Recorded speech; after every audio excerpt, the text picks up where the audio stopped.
Welcome to Rickshaw School Modelling. This is part 3 of Airfix's Vickers Mk1. Scale is 1 to 72. In this build, part of the build, I'm putting the fuselage together, working on the weapon system and the bay for the weapon to go into, and the wings as well. So, and all the work that entails with that. So let's jump into this and see how well I get on. To begin with, I'm going to be making up the nuclear weapon. So the bomb itself is just the two halves put together. The painting is really simple. The first colour is Rebel Aquacolor 08 matte black, and then it's Humbrol 164 dark sea grey, and that's towards the end of the weapon.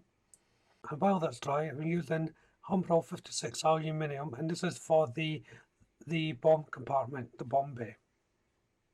And it's the same colour for the bulkheads as well, which will make up the bomb bay. Of course, you have the option to not do this. You can have the doors closed and not put the weapon system in, and then you wouldn't have to paint all these. There's also the smaller little bombs. There's quite a few of them that you can place in as well, so you don't have to build the nuclear version. And back to the weapon, and it's 07 black gloss for the middle section. Now, I actually got these colours the wrong way around. The gloss should have been on the tip of the weapon, and the matte should have been on the middle section of the weapon. But once both colours are on, it's very difficult to tell between the matte and the gloss, believe it or not.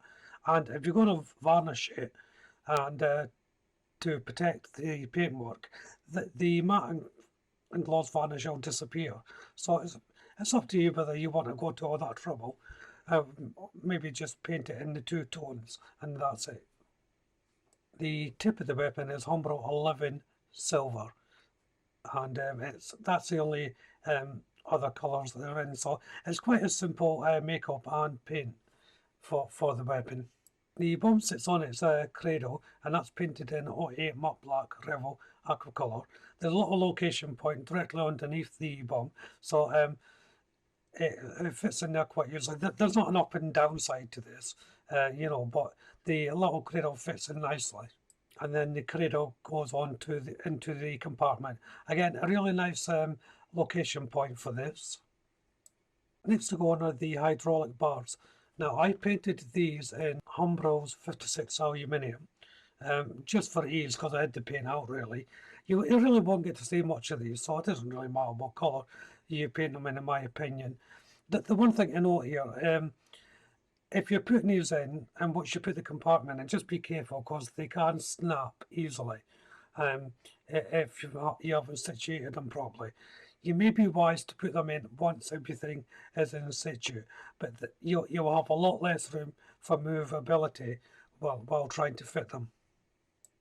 Next is the bottom part of the fuselage. Now, you won't have to put this part in if you're having the bomb bay doors closed, but because mine are open, this part has to go in. It's quite a nice fit. The location point in there is quite robust, and it just clicks in, so it doesn't need any holding once you've cemented it into place. Then it was time to fit the bay itself. The location points are self-explanatory on this, so they just fit in. The thing to know, and it sort of got me a little bit, was it actually stands proud at one end on the top part of the fuselage. At first I thought I got this wrong, but it's actually meant to go like that, so it doesn't sit flush. Don't worry about it, because that's all covered up in the fuselage anyway, and it's meant to be like that. I should point out as well, if you're having everything closed up, so the doors are going to be closed, there is a separate bulkhead you'll be placing into the fuselage, which I won't be doing, because the bay compartment acts as the bulkhead for the strengthening of the fuselage. Now that everything's in place, I can close up the fuselage. Now, I'll be cementing this in stages like I normally do when I do aircraft. This is just my personal preference. I know people can do this all in one go, but I like doing it in stages. I have a little bit more control over the whole process. The fuselage fitting is superb. It really is good. it just clicked into position. Once I got the back lined up and in, I clamped it. Then I'll wait for that to dry before moving on to the next stage. And that's what I'm doing now, moving on to the next stage. Now, because of the nature and shape of this, my clamps didn't quite hold it together. Now, this is, as I said, the fit's really good, but it's really tight as well. So it will need a bit of clamping or holding together until you get everything in place. I tried different clamps just to try so that I didn't have to hold it. But in the end, I just had to hold it with my hands. These clamps here are for ship rigging and putting planks on ships, which are good for curved hulls, but it still didn't quite grip. I used an F clamp, as you can see here, still didn't quite work. So as I said, in the end, I just held it together with my hand. All I meant was I had to hold it for about 10 minutes until I was satisfied it wasn't going to move. It was very tight and it took a little bit of manoeuvring, as you would expect, but the fitting, as I said, was really, really good. Next are the doors to go in on the bay compartment. Now these doors get pushed right down into the area where the bomb is. There's actual location points inside there where they just clip into. So you should be left with a little lip of plastic just above the fuselage. Now I added a couple of clamps just to secure it, but it wasn't really necessary. Now the instructions, interestingly say, cut the lip of plastic off and have it flush with the fuselage. I just agreed with that. I didn't think it would look right, so I didn't cut mine off. I just left them the way you see it there. So now I'm fitting the tailpiece and I'm using a bit of sprue glue to fit this. The reason is there will be a tiny little bit of gap, and because I'm using the sprue glue to cement it, which is basically cut down sprue melted in normal cement, it will act as a bond agent, but it will also act as a filler as well. So just pushing it on, then I'll bond and fill up any little holes that I may have. Then I will just wipe off the excess. Moving on to the engines, first of all it's two halves placed together, and I painted the inside with Humbrol's 56 aluminium once more. I mean that's the main colour you use for all the engine parts, just one colour. You don't really see it that much once it's all inside the wing, but you can see a little glimpses. You'd be able to tell if you just left it bare plastic, for instance. The end rotator fans that go in the end, again, you can't really see them, but you would tell that they weren't there if you didn't put them in. I'm having to make a couple of pilot holes on the wings here. These are to hold the drop tanks. Now, these are fuel drop tanks. Depending on what version you do, you don't necessarily have to put them on. In fact, this version, it says you don't have to put the drop tanks on. But I like the drop tanks, so I'm placing them on. It may not be 100% accurate according to the instructions, but some photos I've seen, this version has them on, so I'm placing them on. In fact, the artwork on the box has them on, and it's that version that I'm building. So I suppose it's a little bit confusing on the instructions. Nevertheless, I drilled a hole, and once I drilled a hole with my little pin drive drill bit, I'm just using my hobby knife to increase the size of the hole.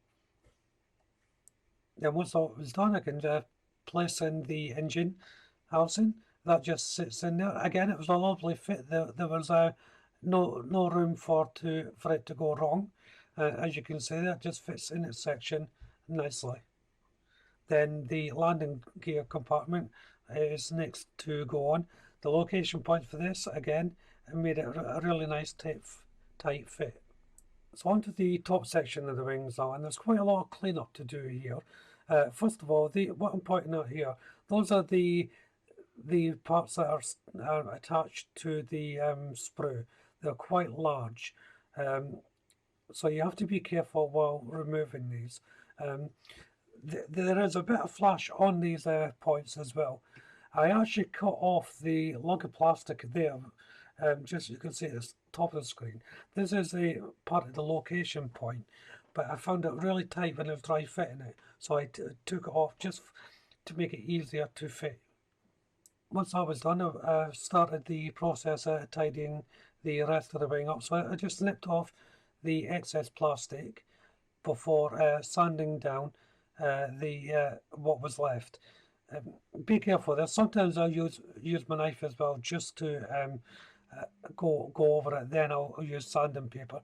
It depends on what excess materials there, but just take it off a little bit at a time and try not to actually encroach onto the wing or the area that you're working on. And now that's done, I can place the two wings together. The actual fitting was nice. There was a bit of warping of the plastic at the end there on that very thin bit where the flaps are going to go. That was easily sorted. I just pulled it back into position and clamped it. But you want to clamp up the majority of the wing fitting anyway, so it's not a drama. And this is where I'll end part 3. So if you haven't done so already, why don't you check out the channel for my other builds? If you subscribe to the channel, and please do so, make sure you hit the notification bell, that way you'll be kept up to date, not only with this build, but all my future builds as well, of course. Hit the like button, don't be afraid to leave a comment, and of course you can share the video. But for now, thank you all very much for watching. Bye bye.